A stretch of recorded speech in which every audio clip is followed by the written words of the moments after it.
Well, hello everybody. Here we are in week 4, module 4. We're almost halfway through the course. Can you believe it? Almost halfway through the course. And we're coming down the end of spring semester. So wow, things are really moving fast. This update's going to be kind of all over the place, so bear with me here.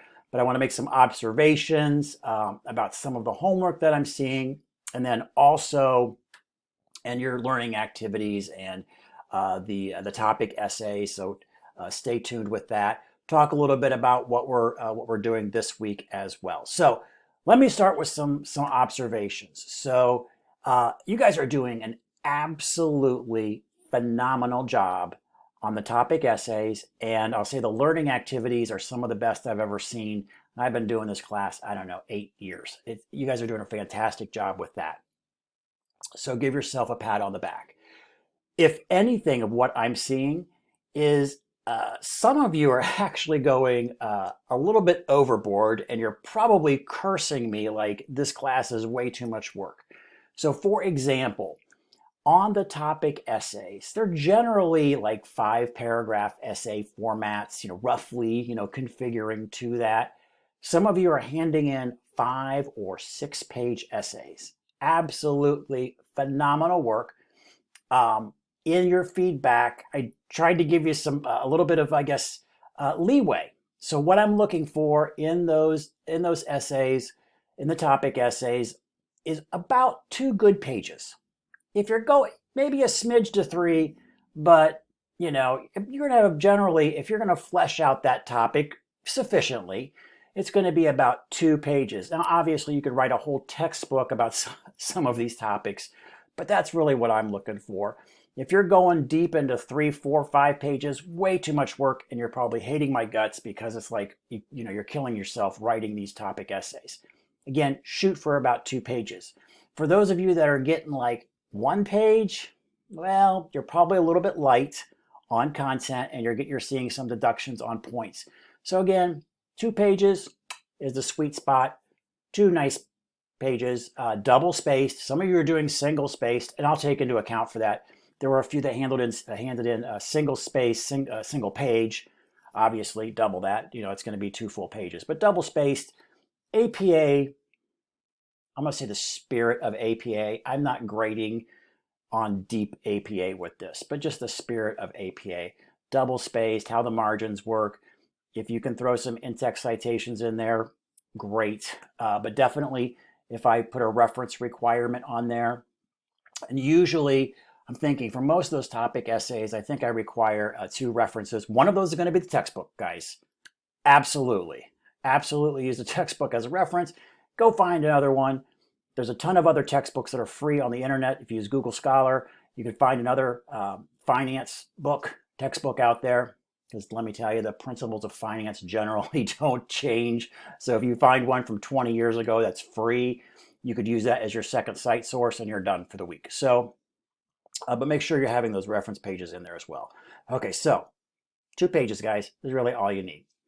With the homework, with the learning activities. So some of you are still doing doing problems longhand. Okay. If we've gone over and I'm like, oh my God, this probably took you a long time to do if you're doing it by longhand, like the textbook. Generally, the textbook will show you these really detailed longhand calculations.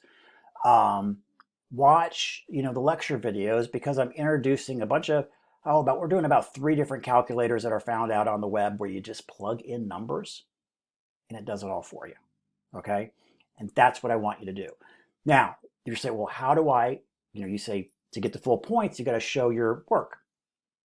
What I would like you to do is you just screenshot that. If you don't know how to screenshot, Google it, but screenshot that calculator that just shows me, here's what you did. Here's the inputs. Some of you are actually typing in or telling me what the inputs were. That's fine. But you could save yourself 5 minutes by just screenshotting the thing, putting it in there, circling the answer, move on.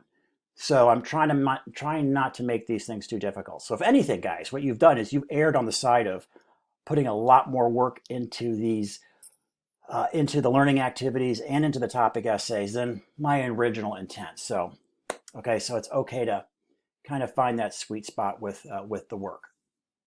You are finding out as well, hopefully, that I'm not looking for perfect answers.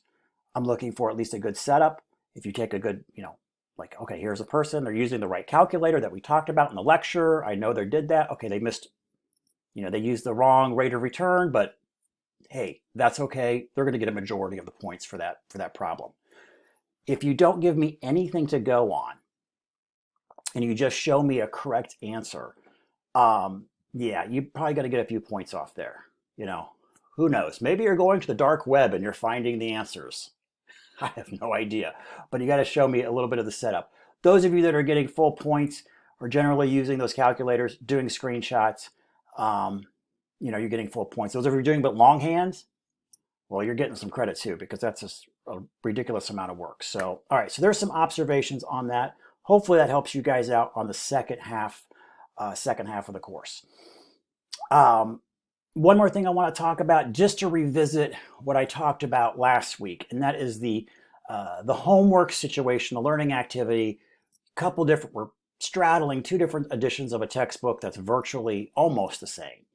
To solve that, you now have a download for the learning activity. So everybody's doing exactly the same learning activity that matches that, chapter 12, for example.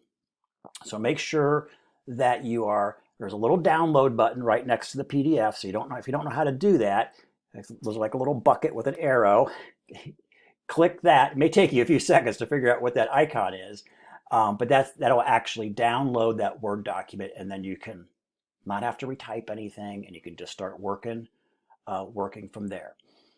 Also, with this method, it matches the homework help that I produced previously. Obviously, it was done, a few years ago when this book initially came out. But it matches matches it perfectly. So you can hear me walk through these exact problems. This homework help this week on chapter 4, on module 4, week 4, is about 18 minutes long. So I go into some pretty detailed setup on the problems this week. So that should hopefully help you. Again, homework help is not necessary. You don't need to watch it. You should be able to, solve the problems just with the lecture videos alone for the most part. But I think it's icing on the cake. So I would definitely take a look at the homework help. That might reduce some frustrations as well, and hopefully get this done so you're not spending 3 hours on the learning activities. I mean, hopefully you're spending maybe an hour and a half max. Watching the homework help, that's 18 minutes, setting up the problem, getting the calculator on the internet, plugging it in, screenshot, move on. Okay, so there you go.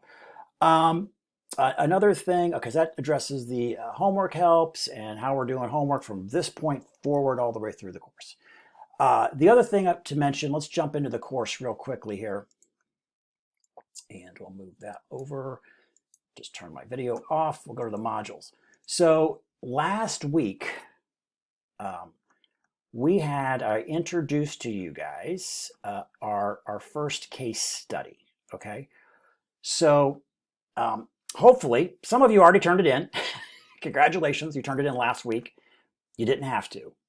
So it's due at the end of module 4. So for those of you, again, I'll give you guys about 2 weeks to simmer on these. There's usually 3 to 4 questions that I give you, and each question should be round out, with a full paragraph. Okay, and you're just think of yourself like a consultant. You're taking your best guess with the knowledge that you have at this point.